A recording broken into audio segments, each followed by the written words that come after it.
So hello students, last video में अपन ने question number 3 complete कर लिया था। अब बात करते हैं क्वेश्चन नंबर 4 की, जो कि तुम्हारा एक्सरसाइज का लास्ट क्वेश्चन है, आज खत्म हो जाएगा। ठीक है, फर्स्ट क्वेश्चन क्या दिया है?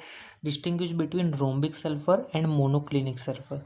Distinguish between rhombic sulphur and monoclinic sulphur. ठीक है, इन दोनों के बीच का डिस्टिंग्विश पूछा है। सिंपल से डिस्टिंग्विशिंग है, तुमको बस ये चीज़ याद रखनी है। ठीक है, ये तो पूरा रट्टा मारू पार्ट है, इसमें कुछ एक्सप्लेन करने लायक है नहीं। ठीक है, रोम्बिक सल्फर को बोलते हैं अल्फा सल्फर।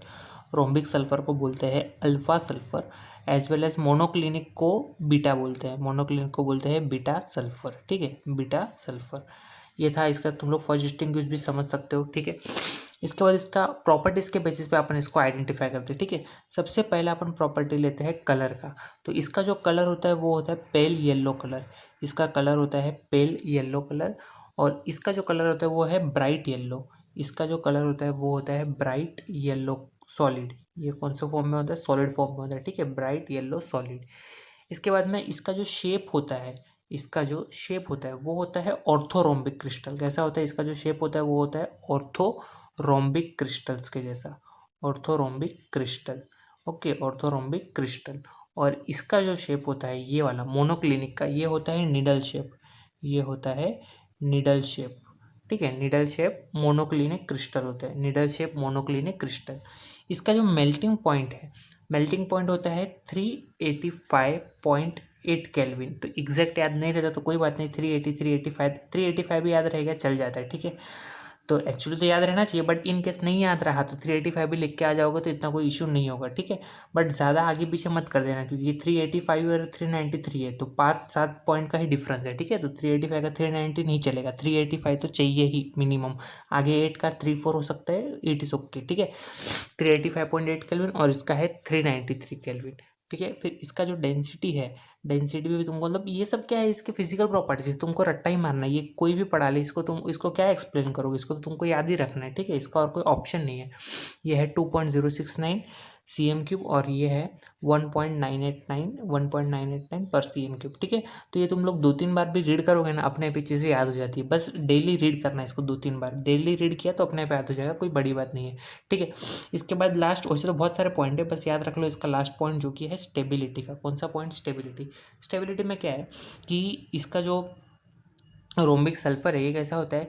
ये स्टेबल होता है below below below 369 kelvin.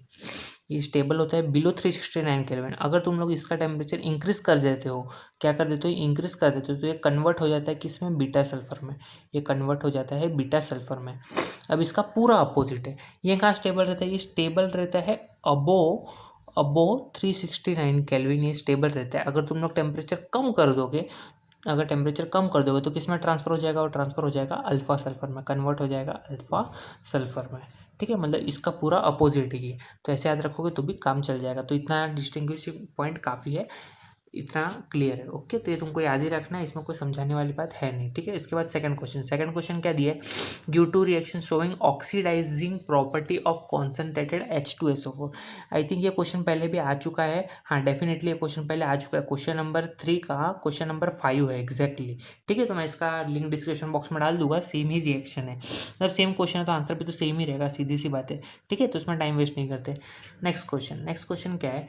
How is SO2 prepared in laboratory from sodium sulphide? How is SO2 sodium dioxide SO2 is prepared in laboratory using sodium sulphide. ठीक है, SO2 कैसे prepare होता है ये अपने को बताना है लेबोरेटरी में। तो एक सिंपल सा रिएक्शन है सोडियम सल्फाइड। सोडियम सल्फाइड का फॉर्मूला होता है Na2SO3। ये तो बेसिक चीज़ें तुमको पता होना चाहिए, सोडियम सल्फाइड कैसे बनता है। ठीक है, सोडियम सल्फाइड का फॉर्मूला क्या होता है? Na2SO3। इसको जब तुम लोग H2SO4 के साथ रिएक्ट करते हो, इसको जब तुम लोग एक्वियस फॉर्म में H2SO4 के साथ इसका रिएक्शन करवाते हो सल्फ्यूरिक एसिड के साथ, तो क्या बनता है? Na2SO4 sodium sulphate as a by product बनता है। क्या बनता है? Sodium sulphate. Na2SO4 plus water बनता है लिक्विड फॉर्म में, प्लस SO2 बनता है गैस फॉर्म में। SO2 कौन से फॉर्म में बनता है? SO2 बनता है गैस फॉर्म में। बैलेंस करना चाहो कर सकते हो, ऑलरेडी बैलेंस है, इसमें कुछ बैलेंस करने के लिए है नहीं। यहाँ का H2O और यहाँ से एक SO2 निकल जाएगा। ठीक है, तो SO2 यहाँ पे बन गया। सिंपल सा रिएक्शन है। और दूसरा क्या पूछा है? इसके साथ साथ फिजिकल प्रॉपर्टीज पूछी है उसकी दो, तो कोई भी दो फिजिकल प्रॉपर्टी लगा सकते हो। तो मेरे हिसाब से जो सिंपल है वही लगा, तो ज़्यादा क्यों रट्टा मार रहे हो? जो चैप्टर वैसे रट्टा मारू चैप्टर है। ठीक है, मतलब बहुत सारे पॉइंट इसमें रट्टा मारने वाले, समझने वाले काफ़ी कम पॉइंट इसमें। ठीक है, ये समझ के रिएक्शन लिखना। जैसे हाइड्रोलिसिस के रिएक्शंस थे, इंटर हेलोजन कंपाउंड के, वो समझ के लिखने वाले थे, ठीक है। बट ये सारे समझ के लिखने वाले नहीं है, ओके। तो ये है it is poisonous in nature, it is poisonous in nature, ये कैसा होता है, पॉइजनस होता है, ठीक है। ये एक सिंपल सा प्रॉपर्टी याद रह जाएगा। और दूसरा होता है ये कलरलेस गैस है, कैसा है, कलरलेस गैस, ये भी सिंपल प्रॉपर्टी है, colourless gas with a pungent smell. इसका स्मेल कैसा होता है, बहुत ही खराब स्मेल होता है, पंजेंट स्मेल, ठीक है, इसको बोलते हैं पंजेंट स्मेल। तो ये हो गया तुम्हारे यहाँ पे चैप्टर का एक्सरसाइज कंप्लीट। जो नेक्स्ट क्वेश्चन है वो सल्फ्यूरिक एसिड वाला, वो तो सिलेबस से निकाल दिया है, तो मतलब नहीं है उसका भी कोविड की वजह से, ठीक है। तो इतना समझ में आ गया। तो यहाँ पे तुम्हारा हो जाता है एलिमेंट्स ऑफ ग्रुप 16, 17 एंड 18 का एक्सरसाइज फिनिश। तो कुछ भी डाउट है तो कमेंट करो, नेक्स्ट कौन से चैप्टर का एक्सरसाइज चाहिए ये भी कमेंट करो, आप उस पर वीडियो बना देंगे। Okay, thank you.